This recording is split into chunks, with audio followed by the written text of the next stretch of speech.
नमस्कार मित्रांनो, आज हेरिटेज ग्रीन मोटर्समध्ये टाटा टियागो या गाडीचं CNG किट फिटिंग करून झालेलं आहे। तर कशा रीती किट फिटिंग करून झालेलं आहे हे आपण पाहू शकता।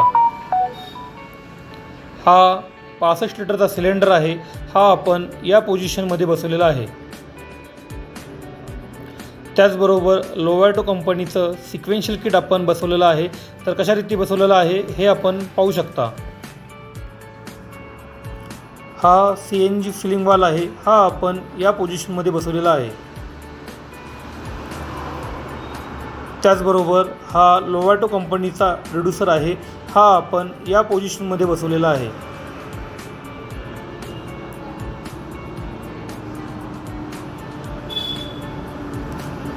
Heritage green Motors Satara.